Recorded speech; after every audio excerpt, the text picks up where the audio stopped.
السلام عليكم ورحمة الله وبركاته. الحمد لله رب العالمين، والصلاة والسلام على رسول الكريم وعلى آله وصحبه أجمعين. أما بعد، ذو الحج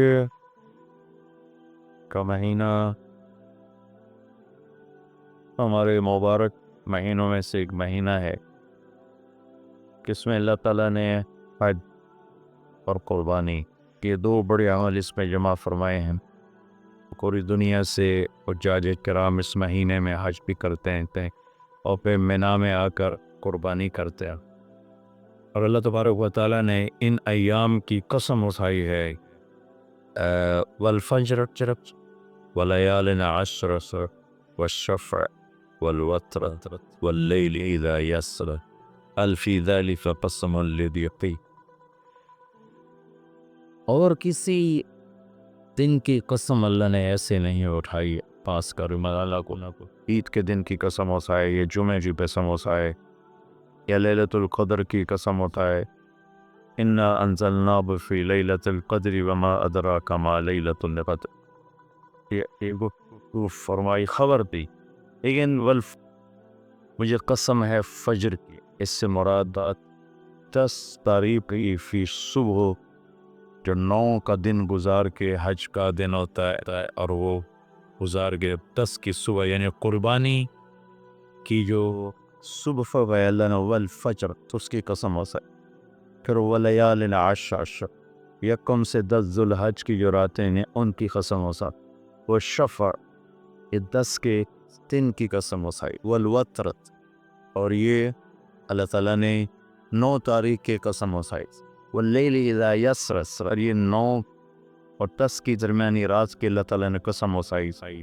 یہ کسی بھی ٹائم کی، دن کی، مہینے کی، سال کی، اس طرح اللہ تعالیٰ نے خوبصورت انداز میں قسم نہیں اٹھائی جیسی اللہ تبارک و تعالیٰ نے یہ ان 10 دن راتیں، 9 کا دن، 10 کا دن، 10 کی رات، 10 کی صبح، اور اللہ کے نبی کا فرمان ہے کہ ان 10 دنوں میں اللہ تعالیٰ کو جتنی عبادت پسند ہے وہ اور کسی دن میں بھی پسند ہے، اور اس میں کوئی شک نہیں، ان 10 دنوں میں سب سے بڑی عبادت تو حج ہے، جس کو اللہ تعالیٰ نصیب فرمائے اور جس کے مقدر میں فرمائے۔ حج ان 10 دنوں کی سب سے بڑی عبادت ہے۔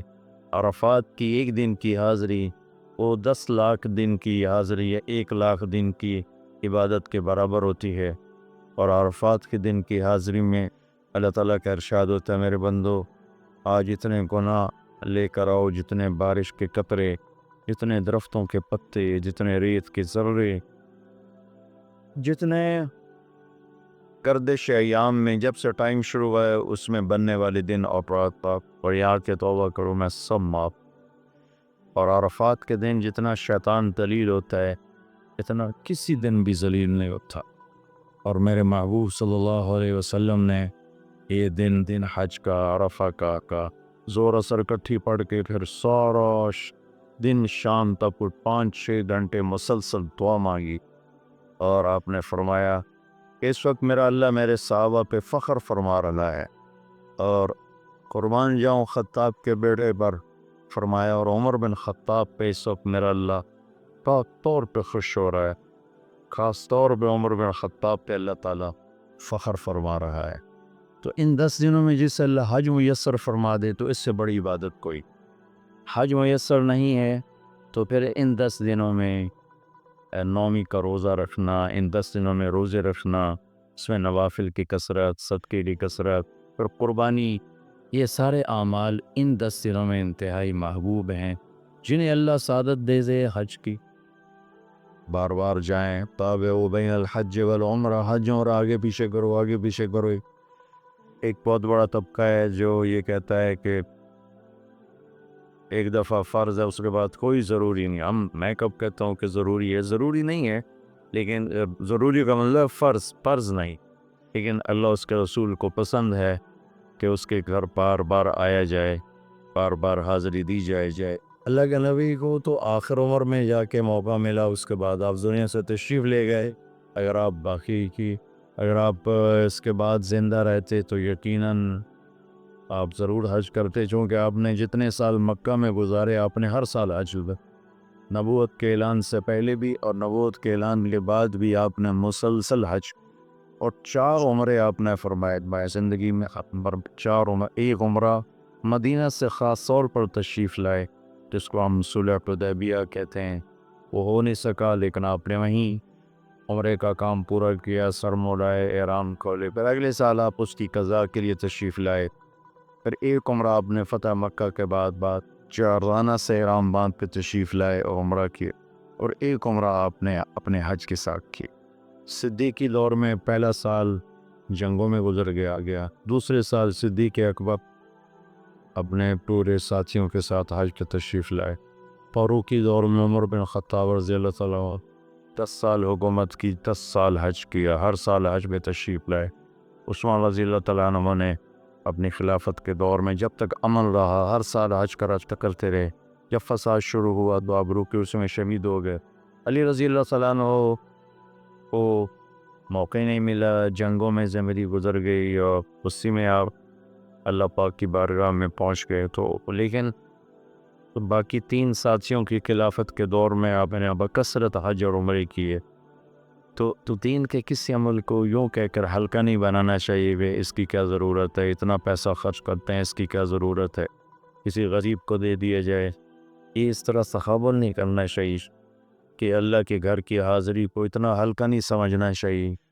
میرا اللہ بلائے تو بار بار جانا چاہیے، اور جس کو اللہ توفیق دے عمرے پہ جائے، حج پہ جائے، غریبوں پر بھی خرچ کرے، اپنے رشتہ داروں پر خرچ کرے، ضرورت مندوں پر خرچ کرے، لیکن اللہ کے فضل سے امید ہے جو اس طرح اللہ کے گھر جانے پر خرچ کرتے ہیں تو اپنے اللہ کے فضل سے غریبوں پر بھی خرچ کرتے ہیں۔ اس کو آپس میں اس کا مقابلہ نہیں کرنا چاہیے، یہ چیز اللہ کو پسند نہیں ہے۔ شہنشاہ کے، دنیا کے سب سے بڑے بادشاہ کے دربار میں حاضری کو ہم اتنا ہلکا نہ سمجھیں، بہت بڑی سعادت ہے۔ حضرت امام حسن کی سنا دیتا ہوں۔ امام حسن رضی اللہ تعالی عنہ نے 30 حج پیدل یہ مدینہ سے پیدل تشریف لاتے تھے اور حج فرماتے تھے۔ 20 حج، یہ جو اہل بیت کے جگر گوشہ رسول ہیں اور جگر اہل بیت ہیں، تو 20 حج فرمایا آپ نے، پیدل فرمایا، مدینہ سے تشریف لائے مکہ پہ۔ ایسی امام حسین رضی اللہ عنہ نے کئی حج پیدل مجھے ان کا عدد یاد نہیں، امام حسن کا مجھے یاد ہے 20 حج پیدل کے، اور اللہ کے نیک بندوں نے برس ہا برس اللہ کی بارگاہ میں پیدل حاضریاں دی۔ ان 10 دنوں میں ان کی بات کا ذوق بڑھنا چاہیے، نوافل بڑھائے جائیں، ذکر بڑھائے جائے، تلاوت بڑھائی جائے، ہمت ہوتے روزے رکھے جائیں، خاص طور پہ 9 تاریخ کا روزہ پچھلے سال کے سارے گناہ معاف ہو جاتے ہیں، یہ ایک دن پہ جو روزہ ہے۔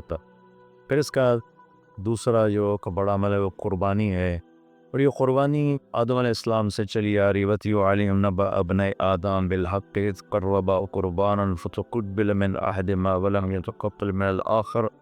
اس قربانی کی بنیاد تو آدم علیہ السلام سے پڑی ہے، لیکن ہمیں جو حکم ملا وہ سنت ابیکم ابراہیم، وہ ابراہیم علیہ السلام کی سنت ہے قربانیہ۔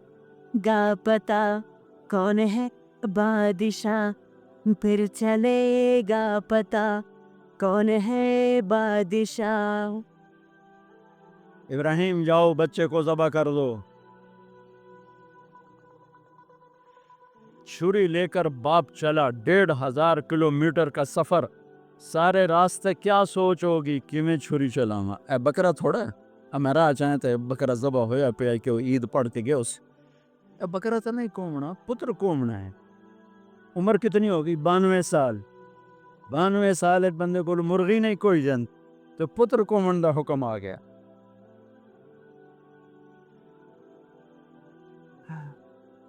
بڑے شیطان کے یوں منہ کرو ادھر لیفٹ، ادھر سے منہ کرو تو رائٹ۔ 2 پہاڑ آپس میں ملتے تھے، اس میں ایک اونٹ بن جاتی تھی، وہاں باپ بیٹا کھڑے ہوئے، 92-95 سال کی عمر ہے، اور آگے معصوم پھول ہے، بچہ تب پرایا بھی ہوئے تو پیارا لگتا ہے۔ اپنا جگر. انی ارا فی المنام انی اذبحک فانظر ماذا ترى. بیٹا تیرے ذبح کا حکم آ چکا، کیا کہتے؟ تو آگے بیٹا کہتا تسی خواب ویکھیا، میرا کی قصور کہ میں نے خواب دیکھا تجھے ذبح کرتا ہوں. تو آگے اسماعیل کہتے ابا میرا کیا قصور ہے، خواب تو آپ نے دیکھا ہے، میں تو آپ کی اکیلی اولاد ہوں، مجھے کیوں ذبح کرتے؟ جواب سنا، یا ابا تفعل، میں قربان جاؤں قرآن کی اس تعبیر پر. اسماعیل علیہ السلام کے جذبات کو دو لفظ، یا ابا تفعل، یا ابت افعل.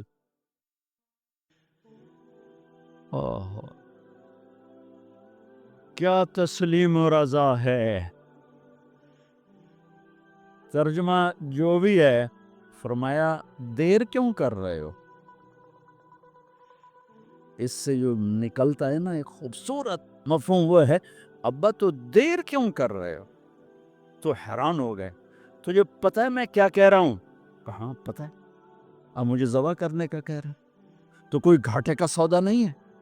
آپ کے بدلے میں جنت، دنیا کے بدلے میں جنت ملے گی، اور آپ کے بدلے میں اللہ ملے گا. اس میں کیا گھاٹا ہے؟ آئے خیال پیچھے چلا گیا ماں کی طرف. کہنے لگے ہاں میری ماں نو بڑا دکھ ہوئے. تو پھر اپنا کرتا اتار، کعبہ یہ کرتا میری ماں کو دے دیں، جب میں کبھی یاد آیا کروں گا تو یہ کرتا دیکھ لیا کرے گی، اور مجھے اپنے کرتے میں یہیں دفن کر دینا، مجھے ادھر نہ لے جانا، یہیں دبا دینا، شاید میری ماں میری ذبح شدہ لاش دیکھ نہ سکے. 8-9 سال کا بچہ خلیل اللہ کو کیا کہہ رہا ہے؟ میرے ہاتھ پاؤں باندھ دے بابا، شاید میرا پاؤں یا ہاتھ تجھے لگ کے کوئی بے ادبی نہ ہو جائے، میرے ہاتھ پاؤں باندھ.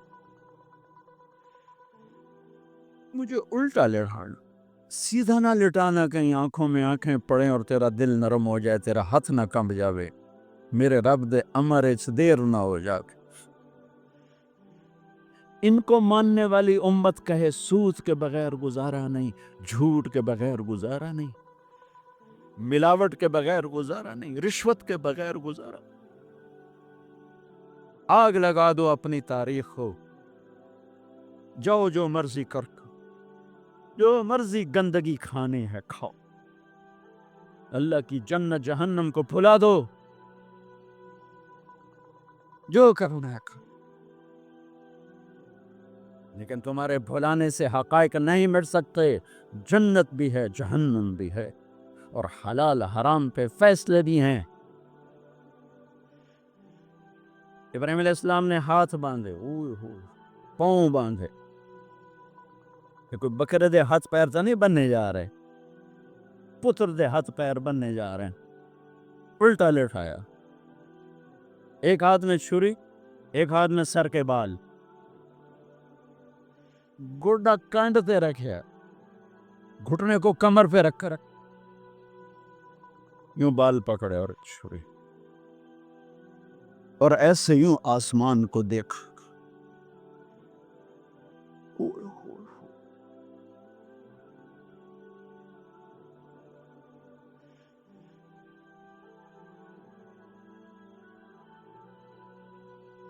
فرمایا یا اللہ تو مجھ سے ناراض ہو گیا، یا اللہ تو مجھ سے ناراض ہو گیا کہ اسماعیل کی محبت میرے دل میں تجھ سے زیادہ ہو گئی. نہیں، کبھی نہیں. یا کوئی میرا امتحان ہے؟ یا اللہ میرے دل میں تو ہی تو ہے، لاکھوں اسماعیل تجھ پہ قربان. آسمان کے فرشتے 2 دفعہ روئے ہیں جب سے پیدا ہوئے ہیں. ایک یہ جو واقعہ سنا رہا ہوں، جب ابراہیم کی فریاد 7 آسمانوں میں گونجی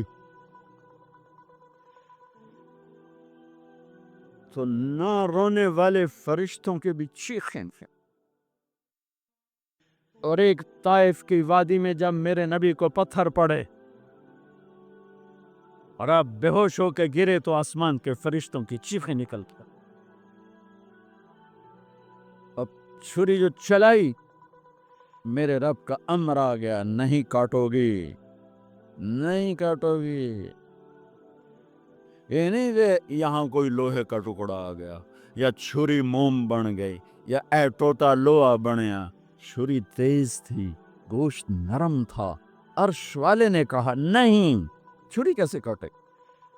آگ نہ جلائے, اب کیسے جلائے؟ مچھلی کے پیٹ میں جا کے موت مت آئے, اب کیسے موت آئے گی؟ دوسری دفعہ, تیسری دفعہ, نہیں چلی. اٹھے جا کے پتھر پہ تیز.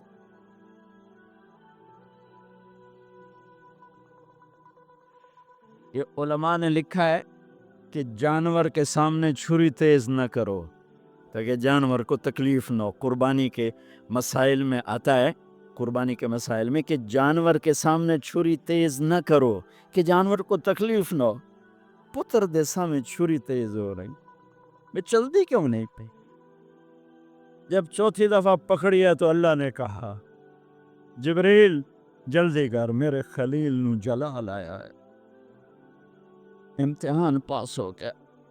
وَنَادَيْنَاهُ أَنْ يَا إِبْرَاهِيمُ قَدْ صَدَّقْتَ الرُّؤْيَا إِنَّا كَذَلِكَ نَجْزِي الْمُحْسِنِينَ وَفَدَيْنَاهُ بِذِبْحٍ عَظِيمٍ. پٹی باندھی تھی آنکھوں پر, چھری جو چلائی چل گئے.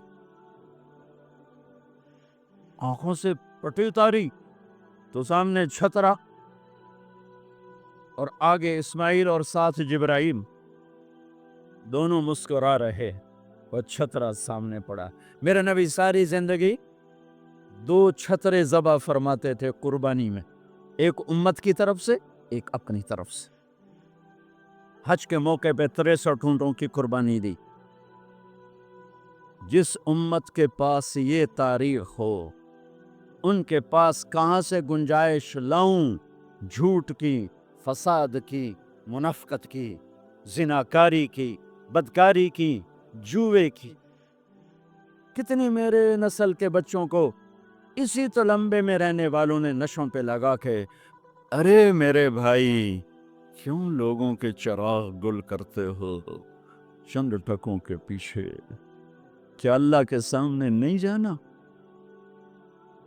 کتنے بچوں کے میں علاج کروا چکا ہوں, لاکھوں روپے خرچ کر چکا ہوں کہ غریب لوگ اج میرا پوتر نشے تے لگ گیا ہے انہوں تو بھجوا دے. اب تک کتنے بچوں کو میرے اللہ نے ذریعہ بنایا مجھے, تو میں جب تک یہ اڈے والے بند نہ کریں میں کہاں سے اتنے لاؤں اسباب کے ایک ایک کا علاج کروں گا. لیکن یہ میرا پیغام ہے کہ مرنا انمیت مرنا آسان. موت کو حسین نے بھی گلے لگایا تو چھڑیا یزید نو بھی نہیں موت نہیں.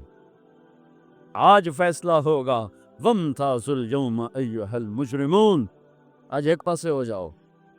یہ دنیا تو لمبا نہیں ہے کہ نشے دے اڈے چلاؤ, چرس افیم ہیروئن دے اڈے چلاؤ, بدکاری دے اڈے چلاؤ. آج ادھر آ جاؤ. ہاں میں یہ کہا کرتا ہوں, چھری چلی اسماعیل پر, اللہ نے نکال لیا. پھر 2000 سال کے بعد میرے نبی کے باپ کی باری لگ گئی. وہ لمبا قصہ ہے, ٹائم ختم ہے. چھری چلنے لگی میرے نبی کے والد عبداللہ پر, اللہ نے نکال لیا. 100 اونٹ ذبح کروائے اور ان کو نکال لیا. لیکن چھری نے چلنا ضرور تھا. اس لیے کہ زمین کو پانی نہ ملے تو وہ سرسبز نہیں ہوتی. میرے نبی کے گلشن کو پانی کی ضرورت ہے اور تھی اور رہے گی. تو میرے نبی نے اپنی اولاد کا خون پیش کیا, اپنے صحابہ کا خون پیش کیا, اپنا خون پیش کیا. احد کی وادی میں آپ خون و خون ہو گئے, دان ٹوٹ گئے, چہرہ خون آلود ہو گیا. اسماعیل چھری کے نیچے سے نکال لیے گئے, حضرت عبداللہ چھری کے نیچے سے نکال لیے گئے. یا میرے نبی کے نواسے کی باری آئی تو چھری کو چلنے کا حکم، پھر حسین کی بھی کٹی اور عبداللہ کی بھی کٹی اور علی اکبر کی بھی کٹی اور قاسم کی بھی کٹی اور جعفر کی بھی کٹی، عون کی بھی کٹی، عبداللہ کی بھی کٹی، سارے آل رسول کے نام بتا رہا ہوں جو کربلا میں شہید ہوئے۔ 17 آل رسول میں سے شہید کیے گئے، باقی تو سارے غلام تھے 72، 17 میرے نبی کے گلشن کے پھول تھے۔ ہاں انہیں کھاد بننا تھا، میرا اللہ چاہتا تو ان واقعات کو روک سکتا تھا، لیکن اللہ اقبال کی قبر روشن کرے، اسلام زندہ ہوتا ہے ہر کربلا کے بعد۔ یہ میرے رب کی سنت، ہمارے لیے کربلا نہیں ہے، ہمارے لیے کربلا کیا ہے؟ جھوٹ چھوڑو، زنا چھوڑو، شراب چھوڑو، جوا چھوڑو، سود چھوڑو، ظلم چھوڑو، ذاتی چھوڑو، الزام تراشی چھوڑو، ماں باپ کی نافرمانی چھوڑو، بیویوں پہ ظلم چھوڑو، لوگوں کے حق مارنا چھوڑو، لوگوں کو بے عزت کرنا چھوڑو، جھوٹے مقدمے چھوڑو، جھوٹی گواہیاں چھوڑو۔ ہمارے لیے یہ چھوڑنا ہے، ہمارے لیے یہ چھریاں ہیں، چلاؤ چھری اپنے جذبات پر، احساسات پر، ان غلط خیالات پر جو کل کو اللہ اس کے رسول کی بارگاہ میں ہمیں شرمندہ کر دیں گے، ہم آنکھ نہ اٹھا سکیں گے۔